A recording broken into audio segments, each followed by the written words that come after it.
Anda nak tahu tak apakah trend SEO yang anda perlu tahu pada tahun 2021 dan kehadapan?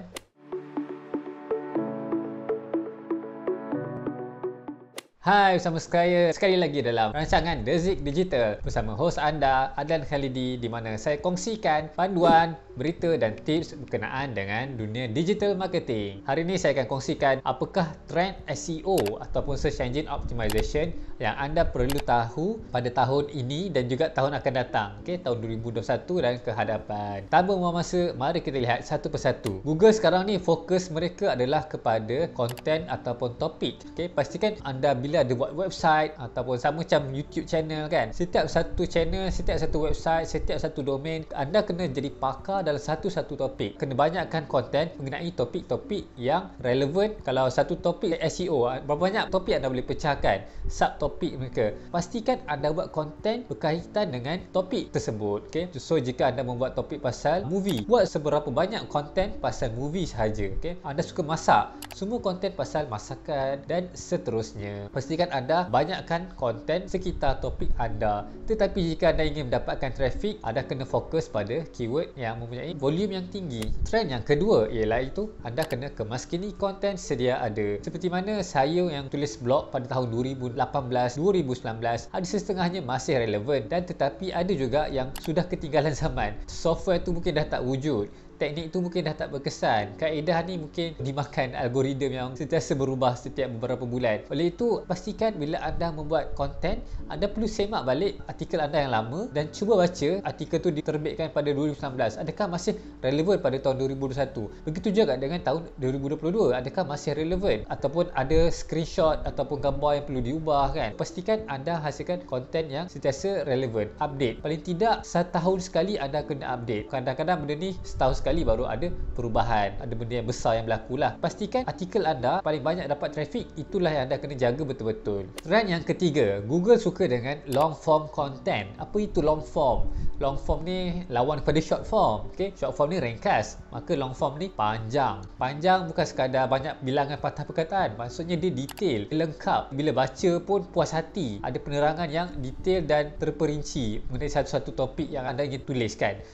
Selain pada itu, bagaimana nak menjadikan long form ni tidak terlalu bosan, kerana jika anda scroll pada atas sampai bawah hanya tulisan saja, maka inilah fungsinya. Anda boleh selitkan, masukkan gambar, masukkan meme, infografik, video kan. So bila setiap artikel tu panjang ni selang 2-3 paragraf ataupun perenggan, anda masukkanlah dengan grafik supaya dia pecah dan kita nak baca pun tak letih. Anda kena ingat, anda bukan sekadar tulis saja. Bayangkan anda berada di tempat pembaca. Orang yang mencari maklumat anda pasti akan lebih menghargai usaha anda apabila ada gambar, ada grafik, ada meme dan ada video supporting yang menyokong apakah hujah anda, apakah maklumat yang anda ingin sampaikan. Lagi mudah difahami sebab dia detail kan. Yang keempat, semak click through rate ataupun CTR dalam setiap artikel anda ataupun page anda. Bagaimana cara nak semak CTR? Apabila anda masuk ke dalam Google Search Console, anda boleh perhatikan bagi setiap query apakah keyword dia dan berapakah CTR dia. Bagi setiap page, apakah CTR yang tinggi, apakah CTR yang rendah. CTR ni bila orang search kan, anda search, anda tulis digital marketing ke SEO ke, maksudnya kat sini anda akan bersaing dengan orang lain, website juga. Website orang lain mungkin berada di kedudukan tinggi ataupun anda berada di bawah ataupun di atas. Tajuk yang ada, yang dipaparkan dalam Google Search Result tu akan memainkan peranan. Kalau tajuk dia menarik, orang rasa nak tekan. Kalau tajuk dia macam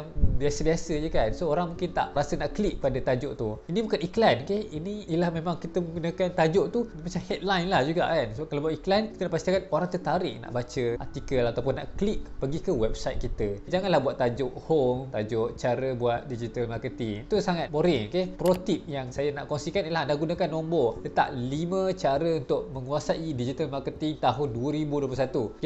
So bila ada nombor, orang boleh set expectation artikel ni panjang ke pendek, berapa banyak points dia nak share.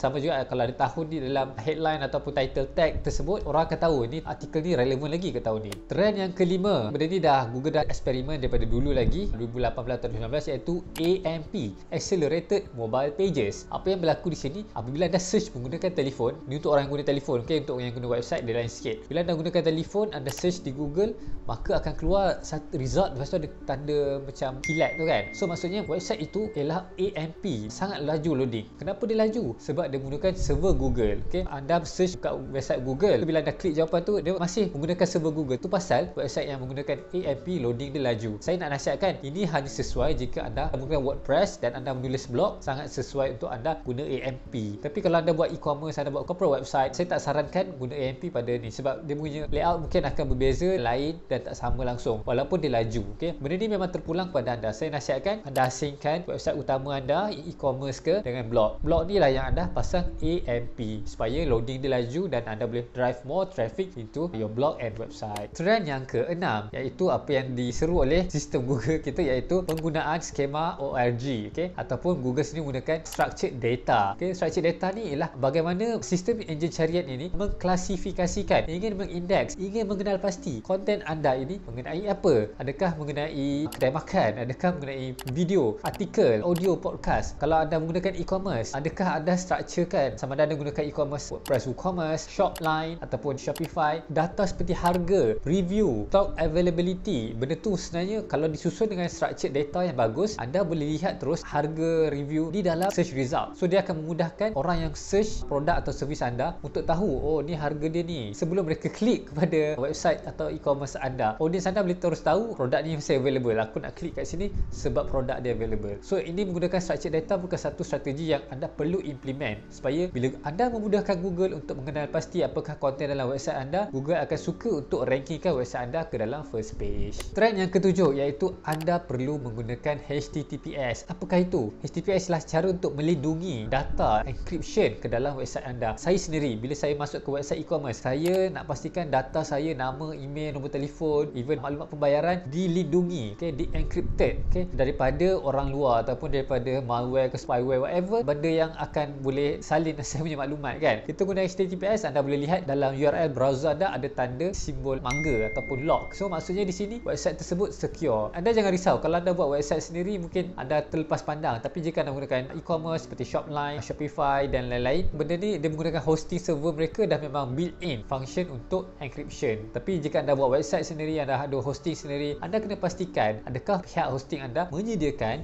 function HTTPS ini ke dalam WordPress anda. Seterusnya, Google sangat suka dengan website yang ada banyak link supaya dia tahu daripada mana anda dapat sumber tersebut, ataupun jika anda nak linkkan kepada internal pun sangat penting. So cara paling mudah untuk membina link adalah dengan menjadi penulis tamu di dalam website orang lain. Di situ juga anda boleh menggunakan strategi untuk membina backlink ke dalam website anda. Strategi yang ke-9 iaitu menggunakan social media. Bila anda dah tulis konten, pastikan anda berkongsi di social media, Facebook, Twitter, LinkedIn. Okay? Kalau di Instagram susah sikit, melainkan anda ada ramai followers yang anda boleh letak di story kan. Manfaatkan social media supaya konten anda, blog anda, domain anda, URL anda sentiasa ada di social media. Lagi ramai orang share, lagi bagus. Itu akan menyumbang kepada social signal untuk domain anda. Trend yang ke-10, brand search. Naikkan brand search. Bagaimana cara orang, sebab orang search pasal brand anda, itulah keyword yang paling senang nak dijumpai. Okay? Sebab orang lain tak pakai brand yang sama, melainkan anda agent lah kan. Agent anda kena bersaing dengan agent lain menggunakan keyword yang sama. Tetapi di sini cara untuk meningkatkan orang search brand anda adalah dengan anda menggunakan iklan. Okay?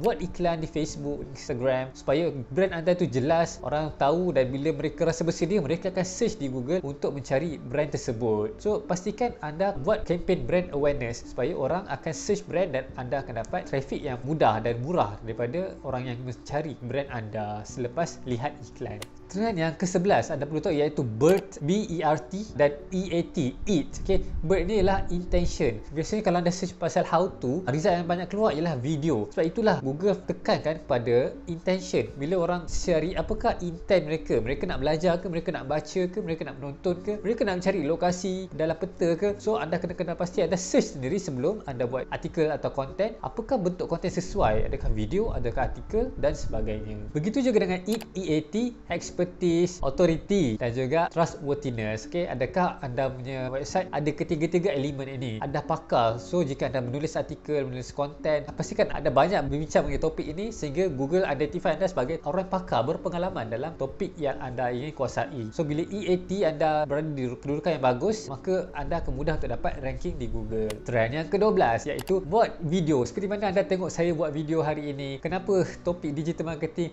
SEO tak banyak dalam bahasa Melayu. Kalau saya search sendiri banyak dalam bahasa Indonesia, tak ada masalah. Di sinilah ada peluang untuk kita kayakan, buktikan kepada orang yang konten bahasa Melayu kita banyak konten yang bermanfaat. Okay? Gunakan video sebagai salah satu strategi marketing anda, sama ada di YouTube, Instagram TV, TikTok dan sebagainya. Dan trend yang terakhir, trend yang ke-13 yang anda perlu tahu ialah Core Web Vitals. Daripada tahun lepas, Google sangat menekankan antara indikator mereka adalah LCS, TTB dan sebagainya. Okay? Benda ni sangat penting untuk memastikan user yang masuk ke website anda punya experience yang bagus, website anda loading sangat pantas, sangat puas hati. Visitor anda puas hati, mereka akan bersedia untuk convert jadi customer anda. Itu sahaja yang saya boleh share dalam video pada hari ini. Terima kasih kerana menonton. Ini adalah 13 trend yang anda perlu ambil kira dalam strategi untuk menguasai bukan sekadar SEO, iaitu menguasai traffic, mendapatkan traffic organik secara percuma kepada website anda dan convert mereka ni daripada sekadar visitor kita convert kepada customer. Saya akan kongsikan bagaimana cara-cara nak convert mereka ni dalam video-video yang akan datang. Sekiranya anda suka menonton video saya berkaitan dengan digital marketing, jangan lupa untuk tekan like, komen dan share serta subscribe dan hidupkan notification di bawah. Okay? Saya sangat terima kasih kepada anda semua. Kita jumpa lagi dalam video yang akan datang.